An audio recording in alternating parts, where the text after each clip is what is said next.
ವೀಕ್ಷಕರೇ, ಶ್ರೀ ಮಹಾಲಕ್ಷ್ಮೀ ದೇವಿಯನ್ನು ನಾವು ಹೋಲಿಸಿಕೊಳ್ಳುವ ರೀತಿ ಅಥವಾ ಕ್ರಮ, ಅದರ ಬಗ್ಗೆ ನಾನು ಇವತ್ತು ಹೇಳ್ತಾ ಇದ್ದೀನಿ ನೋಡಿ. ಅದನ್ನು ಹೇಳುವುದಕ್ಕಿಂತ ಮುಂಚಿತವಾಗಿ ನನ್ನ ಇನ್ಸ್ಟಾಗ್ರಾಮ್ ಅಕೌಂಟ್ ಪೇಜನ್ನು ಫಾಲೋ ಮಾಡಿ, ಹಾಗೂ ನನ್ನ ಯೂಟ್ಯೂಬ್ ಅಕೌಂಟನ್ನು ಕೂಡ ಫಾಲೋ ಮಾಡಿ ವೀಕ್ಷಕ. ನೋಡಿ, ಪ್ರತಿ ಶುಕ್ರವಾರ ಬ್ರಾಹ್ಮಿ ಮುಹೂರ್ತದಲ್ಲಿ ಸ್ನಾನ ಮಾಡಿ ಆ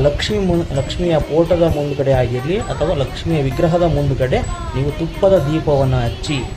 ಆ ಒಂದು ದೇವಿಗೆ ಅರಿಶಿಣ ಕುಂಕುಮ ಅಕ್ಷತೆಯಿಂದ ಸಂತೃಪ್ತಿ ಮಾಡಿ,